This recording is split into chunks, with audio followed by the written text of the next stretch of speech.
నమస్తే, welcome to BCN news. నా పేరు మానస. ముందుగా ముఖ్యాంశాలు.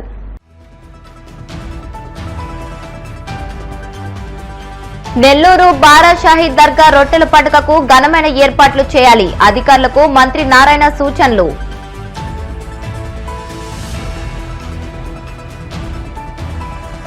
తిరుమల శ్రీవారిని దర్శించుకున్న మంత్రి అచ్చెన్నాయుడు, ఆలయ మర్యాదలతో స్వాగతం పలికిన అధికారులు.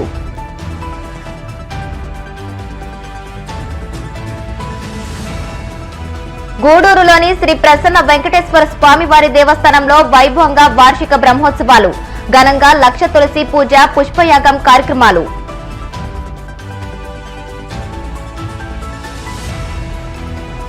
భారత్ సైప్రస్ ద్వైపాక్షిక సంబంధాల బలోపేతమే లక్ష్యంగా మోదీ పర్యటన, నేడు పలు కీలక ఒప్పందాలపై సంతకాలు చేసే అవకాశం. ప్రసిద్ధ బారా షాహీద్ దర్గా రొట్టెల పండుగకు ఘనమైన ఏర్పాట్లు చేయాలని మంత్రి నారాయణ సంబంధిత అధికారులకు సూచించారు. నెల్లూరు కలెక్టరేట్లోని SR శంకరన్ హాల్లో మంత్రి నారాయణ జూలై 6 నుండి ప్రారంభమయ్యే రొట్టెల పండుగ ఏర్పాట్లపై rural MLA Kotamreddy Sridhar Reddy, NUDA chairman Kotamreddy Srinivasulu Reddy, జిల్లా in charge collector Karthik, SP Krishnakanth ఇతర అధికారులతో సమీక్షించారు. ఈ సందర్భంగా ఆయన మాట్లాడుతూ ఘన చరిత్ర గల బారా షాహీద్ దర్గా పరిసర ప్రాంతాలను గతంలో ఎంతో అభివృద్ధి చేశామన్నారు. ముఖ్యమంత్రి చంద్రబాబు ప్రత్యేకంగా దర్గా అభివృద్ధికి 5 కోట్లు మంజూరు చేశారన్నారు. రొట్టెల పండుగలో భక్తులకు అవసరమైన ఇతర ఏర్పాట్లపై మున్సిపల్ అధికారులు జాయింట్ కలెక్టర్తో సమన్వయం చేసుకుని పనులు పూర్తి చేయాలని అన్నారు. ఇది 400 సంవత్సరాలకు పైగా చరిత్ర కలిగిన దర్గా. ఇక్కడ ప్రతి సంవత్సరం రొట్టెల పండుగ జరుగుతుంది. 2014-19లో నేను మంత్రిగా ఉన్నప్పుడు ఆ రోజు అజీజ్ గారు మేయర్. అక్కడ ఎంతో డెవలప్ చేసాం. రోడ్లు కావచ్చు, అక్కడ ఘాట్ కావచ్చు, తర్వాత టెంపుల్ అక్కడ యొక్క పరిసరాల ప్రాంతాలు కావచ్చు, చాలా చక్కగా చేసాం. తర్వాత శ్రీధర్ రెడ్డి గారు కూడా యాక్చువల్గా దాన్ని డెవలప్ చేయడం జరిగింది. అయితే గత రొట్టెల పండుగ అప్పుడు ముఖ్యమంత్రి గారు వీడియో కాన్ఫరెన్స్లో దానికి 5 crores శాంక్షన్ చేస్తా ఉన్నారు. అయితే రాష్ట్ర ఖజానా ఖాళీ 10 లక్షల కోట్లు గత ప్రభుత్వం అప్పు చేసిపోయింది. అయితే ఇప్పుడిప్పుడే ఖజానా కొద్దిగా కుదిరి పడుతుంది. ఈ నేపథ్యంలో దాన్ని నుడా ద్వారా యాక్చువల్గా ఆ యొక్క డెవలప్మెంట్ చేసేసరిగా నిన్న అధికారంగా ఆర్డర్స్ చేసిన వీసీ గారు ఇమీడియట్గా దాన్ని టేకప్ చేసేదానికి ప్రత్యేకంగా అక్కడ ఒక ప్రేయర్ హాల్, ఒక 25,000 మంది ఒకేసారి కూర్చొని ప్రేయర్ చేసుకునేటట్టుగా ఒక హాల్కి 2014-19లోనే వర్క్ స్టార్ట్ చేసి కాలమ్స్ కూడా 3/4 అయిపోయినాయి. దాన్ని ఇమీడియట్గా చేయమని ఎమ్మెల్యే గారు యాక్చువల్గా రిక్వెస్ట్ చేయడంతో దాని మీద అర్జెంటుగా యాక్చువల్గా నిన్న ఆర్డర్స్ ఇచ్చాం. దాని వర్క్ ఇమీడియట్ టేకప్ చేసి ఏదైతే ముఖ్యమంత్రిగా ప్రామిస్ చేస్తారో దాని ప్రకారం పూర్తి చేయడం జరుగుతుంది. Thank you. దర్గాలో అభివృద్ధి పనుల కోసం, ముఖ్యంగా ప్రార్థనా మందిరం కోసం రాష్ట్ర ముఖ్యమంత్రి చంద్రబాబు నాయుడు గారి ఆశీస్సులతో మన మున్సిపల్ శాఖ మంత్రి పొంగూరు నారాయణ గారు ప్రత్యేకంగా ప్రయత్నించి 5 కోట్ల రూపాయల నిధులు విడుదల చేయించారు. 5 కోట్ల రూపాయలతో అతి త్వరలోనే నుడా ఆధ్వర్యంలో దీనికి సంబంధించినటువంటి ప్రార్థనా మందిరం అంతా కూడా సిద్ధమవుతుందని, ఈ యొక్క ప్రార్థనా మందిరం సంబంధించి ఇప్పటికే డ్రాయింగ్ వేయటం జరిగింది. ఈ డ్రాయింగ్ కూడా జిల్లా తెలుగుదేశం పార్టీ అధ్యక్షులు వక్ఫ్ బోర్డు చైర్మన్ అబ్దుల్ అజీజ్ గారు, ముస్లిం మత పెద్దలు అందరూ కలిసి కూర్చొని వారి చక్కటి డిజైన్ని ఏర్పాటు చేయడం జరిగింది. ఈ పనులు వేగవంతం చేసేదానికి కూడా ప్రత్యేకంగా పొంగూరు నారాయణ గారు ఇరు అధికారులతో సమావేశం పెట్టడం జరిగింది. స్థానిక శాసనసభ్యుడిగా పూర్తి స్థాయిలో అన్ని రకాల సహకరిస్తున్నటువంటి రాష్ట్ర మున్సిపల్ శాఖ మంత్రి పొంగూరు నారాయణ గారికి ప్రత్యేకంగా ధన్యవాదాలు తెలియజేస్తున్నాను. కలియుగ ప్రత్యక్ష దైవం తిరుమల శ్రీ వెంకటేశ్వర స్వామి వారిని మంత్రి అచ్చెన్నాయుడు దర్శించుకున్నారు. VIP ప్రారంభ విరామ దర్శన సమయంలో స్వామివారి సేవలో పాల్గొని మొక్కులు చెల్లించుకున్నారు. దర్శనానంతరం వీరికి రంగనాయకుల మండపంలో వేద పండితులు వేదాశీర్వచనం అందించగా ఆలయ అధికారులు స్వామివారి తీర్థ ప్రసాదాలు అందజేసి పట్టు వస్త్రంతో సత్కరించారు.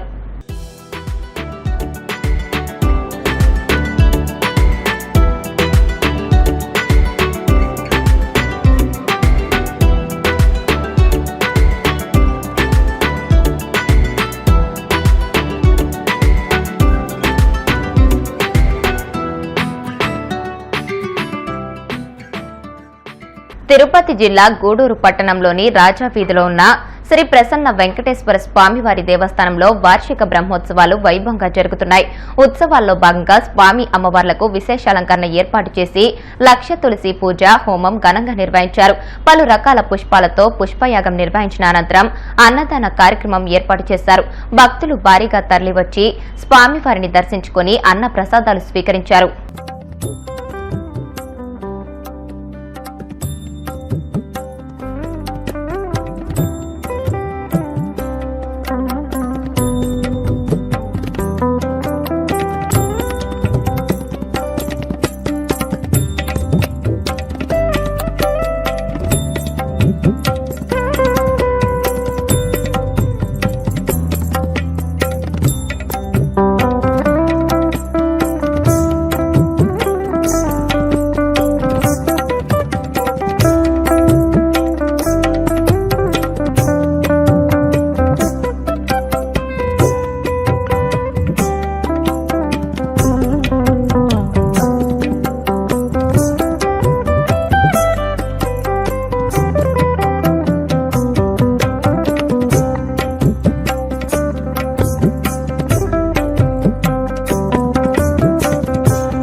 కోనసీమ తిరుమలగా వర్ధిల్లుతున్న వాడపల్లి శ్రీ వెంకటేశ్వర స్వామి ఆలయంలో సోమవారం ప్రత్యేక పూజలు వైభవంగా నిర్వహించారు.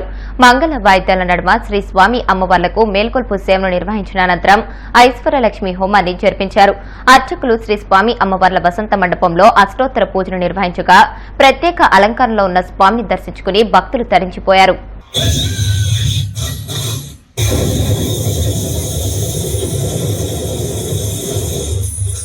ఆపరేషన్ సింధూర్లో తెలుగు బిడ్డ మరణం. సరిహద్దుల్లో దేశ మాత కోసం పోరాడుతూ నేల కొరిగిన మురళీ నాయక్.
గ్రౌండ్ తిరగడంతో పాటుగా ఆ పైన పిల్లలు ఆ విధంగా తిరగలేదు. ఓన్లీ యోగాభ్యాసం వల్ల మాత్రమే సాధ్యం.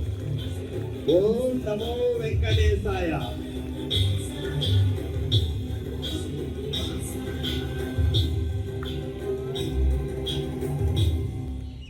ఇవి మనం రోజు నిద్ర లేచిన వెంటనే చేసుకుంటే శరీరంలో ఉన్న జాయింట్స్ అన్ని కూడా బాగా పనిచేస్తాయమ్మా. తర్వాత కుడి భుజం, neck, left to right on your shoulders. ఇలాగా మనకి ఈ మెడ ఎక్కువ కంప్యూటర్ చూడడం కానీ, లేకపోతే సెల్ ఫోన్ చూడడం కానీ, డ్రైవింగ్ చేయడం కానీ, వాటన్నిటి నుంచి మనం తొందరగా యోగాంధ్ర కార్యక్రమాల్లో భాగంగా ఉదయం కాకినాడలోని జీఆర్టీ గ్రాండ్ హోటల్లో ఆయుష్ శాఖ జీఆర్టీ గ్రాండ్ హోటల్ సంయుక్త ఆధ్వర్యంలో కాకినాడ పరిధిలోని జిల్లా అధికారులకు యోగా శిక్షణ కార్యక్రమం నిర్వహించారు.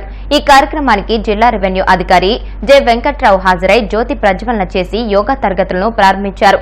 హాజరైన శిక్షణార్థులకు డిఆర్ఓ అభినందనలు తెలియజేశారు.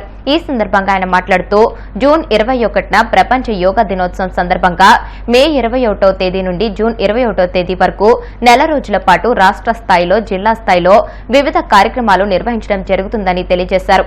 అనంతరం యోగాచార్య చిట్టిబాబు వివిధ యోగాసనాలు ప్రాణాయామ ప్రక్రియల శిక్షణ నిర్వహించి వాటి సాధన వల్ల కలిగే ఆరోగ్య ప్రయోజనాలను వివరించారు.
రాష్ట్రం అంతటా అదేవిధంగా కాకినాడలో కూడా పెద్ద ఎత్తున జరుపుకుంటున్నాం. అందులో భాగంగా ఈరోజు గ్రాండ్ జిఆర్టీ హోటల్స్ వారు అలాగే ఆయుష్ విభాగం సంయుక్తంగా ఈరోజు ఇక్కడ జిల్లా అధికారులతో ఏర్పాటు చేసినటువంటి యోగా కార్యక్రమం. ఈ కార్యక్రమంలో మొదటి నుంచి మనకి ఆసనాలతో పాటు వివిధమైనటువంటి పోస్చర్స్ మనకి నేర్పడం జరిగింది. అదేవిధంగా మెడిటేషన్ అలాగే ప్రాణాయామం ఏ విధంగా చేయాలో కూడా తెలియజేస్తూ ఓం శాంతి వారు కూడా వారి యొక్క సందేశాన్ని మనకి వినిపించారు. ఈ కార్యక్రమం ద్వారా మనం రోజు కనీసం ఈ నెల రోజుల పాటు చేయటం అలవాటు చేసుకోవటం ద్వారా మన యొక్క దైనందిన జీవితంలో ఒక మంచి మార్పుని కూడా మనం పొందవచ్చు. కాబట్టి అందరితో పాటు నేను సైతం అని ఈరోజు ముందుకు వచ్చినటువంటి జిఆర్టీ హోటల్స్ వారిని సందర్భంగా ప్రత్యేకంగా అభినందిస్తూ ఈ కార్యక్రమం మొదటి నుంచి కోఆర్డినేట్ చేసి ఈరోజు విజయవంతంగా జరిపేందుకు తోడ్పాటు చేసినటువంటి ఆయుష్ విభాగం వారికి అదేవిధంగా ఓం శాంతి సోదరి మనందరికీ కూడా ఈ సందర్భంగా మరొకసారి ఈ కార్యక్రమాన్ని ఇంతతో ముగిస్తుంది. ఇప్పుడు కాసేపు ప్రకటనలు.